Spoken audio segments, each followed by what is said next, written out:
어제 국민의힘 미디어데이 행사가 열렸습니다. 예비 경선을 거쳐 본 경선에 오른 4명의 후보가 언론을 상대로 포부를 밝히는 자리였습니다. 더불어민주당 경선 후보들은 청년들의 표심을 잡기 위한 정책 발표로 맞대결을 펼쳤습니다. 취재 기자와 자세한 얘기 나눠보겠습니다. 자, 조성엽 기자 어서 오시죠. 어제 국민의힘 미디어데이 행사가 열렸습니다. 어떤 의미의 행사였습니까? 네, 국민의힘의 경우 지난 5일 본경선에 진출한 4명의 후보가 확정되지 않았습니까? 네. 미디어데이는 이들 후보의 경선 경쟁력을 어필하는 자리였는데요. 정진석 국민의힘 공천관리위원장은 미디어데이를 통해 각 후보의 매력 포인트를 찾을 수 있을 것이라며 행사를 연 취지를 설명했습니다. 네. 자, 그럼 구체적인 행사 내용 살펴볼까요?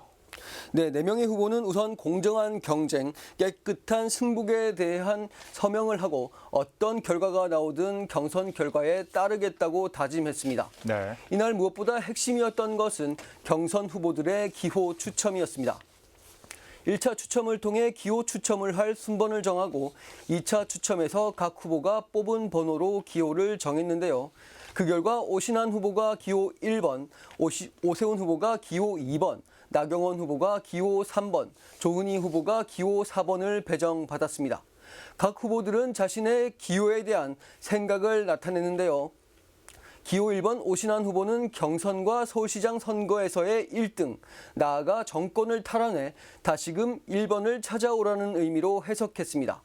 기호 2번 오세훈 후보는 숫자 2는 자신에게 행운의 숫자라며 결승점은 첫 번째로 들어가겠다고 다짐했습니다.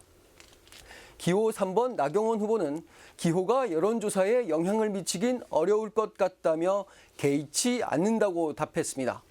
기호 4번 조은희 후보는 4번을 뽑지 않았으면 했지만 이왕 4번을 뽑은 만큼 사직생의 심정, 즉 죽을 각오를 하고 경선에 임하겠다고 말했습니다.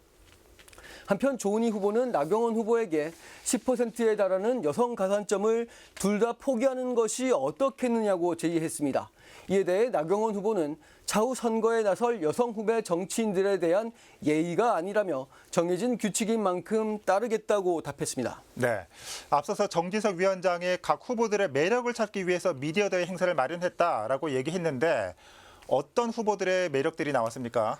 네, 그들이 말한 소감과 답변을 통해서 정리해 보겠습니다. 네. 먼저 오신환 후보는 강경 보수 노선이 지난 총선 등에서 실패한 만큼 이번 서울시장 선거는 중도층을 확장할 수 있고 청년 이미지를 가진 후보라야 승리할 수 있다며 그 적임자가 자신이라고 말했습니다. 네. 그러면서 97세대의 대표 주자로서 당의 외연을 넓히겠다고 약속했습니다.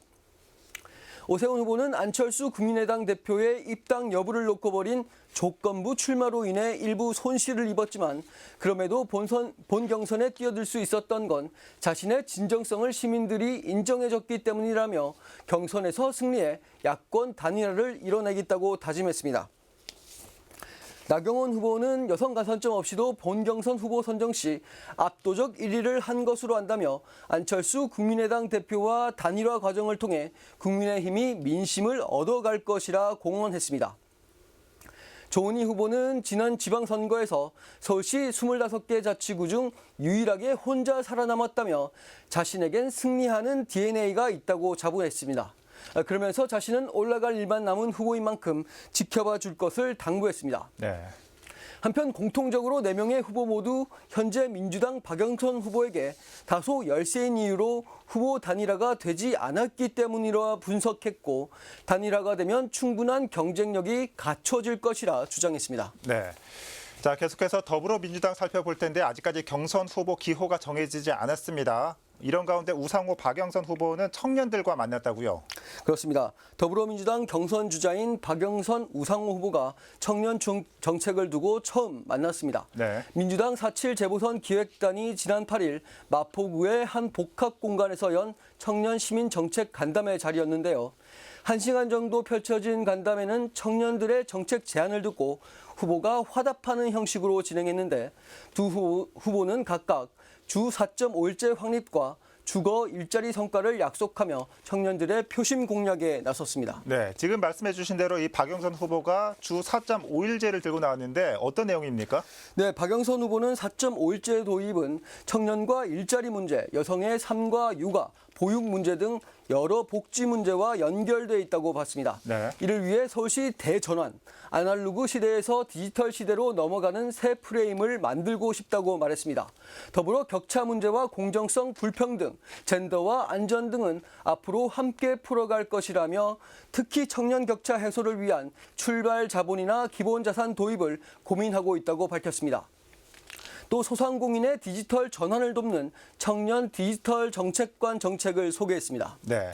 자, 우상호 후보는 청년들의 주거와 일자리 문제 해결을 들고 나왔다고요? 네, 그렇습니다. 우상호 후보의 주요 화두는 청년의 주거와 일자리 문제입니다. 네. 우 후보는 서울시장의 남은 임기가 1년 2개월이라 많은 일은 하지 못하겠지만 가장 절실한 문제인 주거 일자리만큼은 확실히 청년들에게 인정받을 성과를 낼 것이라 밝혔습니다. 네. 또 내일을 꿈꾸는 서울이라는 표제는 서울에 사는 청년에게 드리고 싶은 약속이라며 미래를 향해 도전할 수 있는 세대에게 더 좋고 나은 기회를 제공하는 게 기성세대의 역할이라며 출마 이유를 언급했습니다. 우 후보는 또 서울시장이 된다면 청년과 파트너십을 형성해 끊임없이 듣고 창의적 의견에 귀를 기울이겠다며 청년들과의 소통 의지도 강조했습니다. 네. 자, 양당 경선 후보들의 이 선거전이 더욱 뜨거워지고 있습니다. 조성엽 기자 잘 들었습니다.